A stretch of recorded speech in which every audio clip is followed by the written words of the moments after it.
मैं बलजिंदर कौर नागरिक एकेडमी में आपका स्वागत करती हूँ। आज का हमारा विषय है कहानी लेखन या लघु कथा स्टोरी राइटिंग। हिंदी साहित्य में कहानी लेखन एक विधा है। आज से ही नहीं अपितु बहुत पहले से कहानी लिखने कहानी सुनाने की परंपरा रही है। पुराने ज़माने में आज भी सभी बच्चे अपनी दादी नानी से पहले भी कहानियाँ सुना करते थे, आज भी सुना करते हैं। तो ये कहानियाँ आप जो है ये शिक्षाप्रद भी हुआ करती हैं। यह कहानियाँ मौखिक रूप में देखिए एक पीढ़ी से दूसरी पीढ़ी तक हस्तांतरित होती रहती हैं। ज़रूरी नहीं है कि वो कहानियाँ लिखी ही गई हों।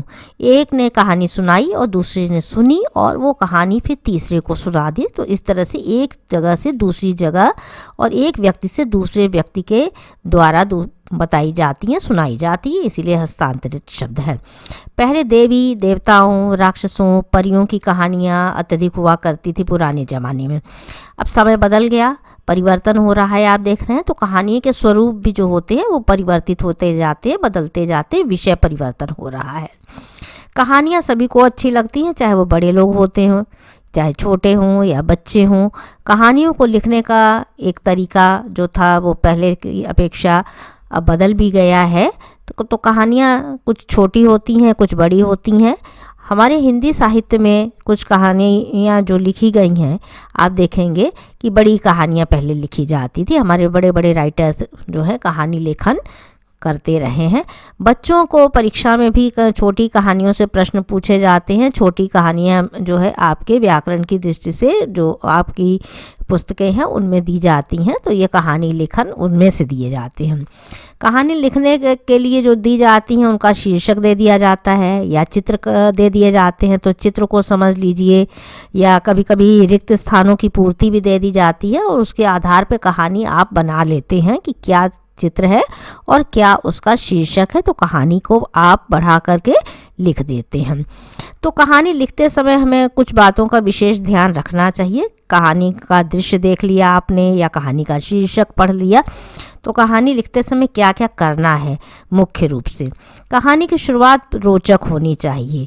कहानी में घटनाओं को क्रमबद्ध तरीके से कि एक घटना के बाद दूसरी घटना कौन सी हुई उसका जो है क्रम साथ में सही तरीके से होना चाहिए। पाठकों के मन में यानी कि पढ़ने वाले के मन में कहानी पढ़ कर के जिज्ञासा जाग जाए, वो जानने का इच्छुक हो जाए कि आगे कहानी में क्या होने वाला हो, कहानी रोचक हो। कहानी की भाषा बहुत अधिक कठिन नहीं होनी चाहिए, सरल हो, स्पष्ट हो, रोचक हो, कहानी सुनने में आनंद आए। कहानी भूतकाल में लिखी जाती है। चरम सीमा पर जब पहुंच जाए कहानी का उद्देश्य जो है और उसका अंत होना चाहिए कि आनंद आए तो और अच्छा लगे। कहानी का शीर्षक भी आकर्षक हो, सुंदर हो और शिक्षा देने वाला होना चाहिए। कहानी के अंत में उसकी शिक्षा देखिए आपको अवश्य लिखनी चाहिए कि क्या शिक्षा प्राप्त हो रही है। वैसे तो हमारे लेखक जो हैं साहित्य दृष्टि से देखा जाए तो चाहे प्रेमचंद का नाम ले हम, और भी कई राइटर हैं लेखक हैं जिन्होंने बड़ी कहानियाँ लिखी हैं, जैसे दो बैलों की कथा और कफन इत्यादि कहानियाँ। ये बड़ी कहानियाँ हैं। लेकिन व्याकरण की दृष्टि से जो कहानियाँ हम लिखते हैं पढ़ते हैं ये लघु कथाएँ हैं और लघु कथा ही आपका विषय भी है इस समय। उदाहरण स्वरूप जैसे कछुए और खरगोश वाली कहानी आपने सुनी कि कछुआ और खरगोश में जब दौड़ हुई तो कैसे कौन आगे बढ़ा कौन पीछे रह गया, क्या संदेश मिलता है। लकड़हारी वाली बहुत ही प्रसिद्ध कहानी है, रंगा सियार, प्यासा कौवा आदि। लघु कथा के कुछ उदाहरण भी जो है प्रारूप उनका प्रस्तुत किया जा रहा है। तो दो कहानियाँ आपके उसमें दर्शाई जा रही हैं। भूखी लोमड़ी कहानी जो है वो इस प्रकार से है। किसी जंगल में एक लोमड़ी रहती थी। उसे कई दिनों से खाने के लिए कुछ भी नहीं मिला था। वह बहुत भूखी थी तथा कुछ खाने की खोज में इधर उधर घूम रही थी। तभी उसने एक कौवा देखा जो एक पेड़ पर बैठा था। कौवे की चोंच में एक रोटी दबी हुई थी। लोमड़ी ने सोचा कैसे मैं कौवे से रोटी प्राप्त करूं। वह उस पेड़ के नीचे गई जिस पेड़ पर कौवा बैठा था। लोमड़ी कौवे की प्रशंसा करने लगी, कहने लगी तुम बहुत मीठा गाते हो, तुम्हारी आवाज़ बहुत सुरीली है, मीठी है, मैंने बहुत दिनों से तुम्हारा गाना नहीं सुना। उसने कौवे से गाना गाने के लिए कहा। अपनी प्रशंसा सुनकर कौवा खुश हो गया और काव काव करने लगा। ये वह स्वभाव है हर एक का, चाहे वो जानवर हो चाहे वो व्यक्ति हो, तो वो आपको कहानी का संदेश भी मिल रहा है। उसके मुंह से रोटी का टुकड़ा नीचे गिर गया और लोमड़ी रोटी का टुकड़ा लेकर के भाग गई। ये उसने अपनी चालाकी से काम किया है और चापलूसी की है उसकी। तो शिक्षा हमें क्या मिली? शिक्षा हमें चापलूसी से सावधान रहना चाहिए या कभी भी किसी की चापलूसी में न पड़े। जो ज़्यादा आपकी चापलूसी करता है उसके पीछे क्या मकसद है, इसको आपको समझ लेना चाहिए। और दूसरी कहानी, कपटी मित्र। तो मित्र कपटी हैं, दो मित्र हैं।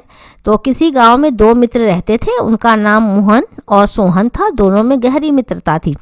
दोनों जैसे तैसे अपना गुजारा करते थे। एक दिन दोनों मित्र कुछ काम करने की सोचने लगे और वे सोचने लगे कि जंगल में लकड़ी काट कर वहाँ से लाएंगे और बाजार में बेचकर अपना गुजारा करेंगे। दोनों मित्र चलते चलते बहुत थक गए, उन्हें भूख भी लगी थी। वे दोनों मित्र भोजन करने लग गए। थोड़ी देर में एक भालू की आवाज़ सुनाई दी। मोहन तुरंत सोहन को छोड़कर पेड़ पर चढ़ गया। सोहन नीचे रह गया क्योंकि उसे पेड़ पर चढ़ना नहीं आता था। सोच रहा था कि मैं तो पेड़ पर चढ़ करके बच गया हूँ और भालू मेरे मित्र को जो नीचे है उसे खा जाएगा या मार डालेगा। सोहन को एक तरकीब सूझी। वह जमीन पर सांस रोककर लेट गया। भालू आया और उसे सूंघकर चला गया। जब भालू चला गया तो मोहन पेड़ से उतरकर नीचे आ गया।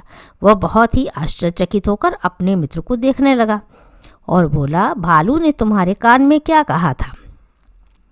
उसके मित्र ने उससे कहा, स्वार्थी और कपटी मित्रों से दूर रहना चाहिए। यह सुनकर के वह बहुत लज्जित हुआ। तो शिक्षा क्या मिलती है?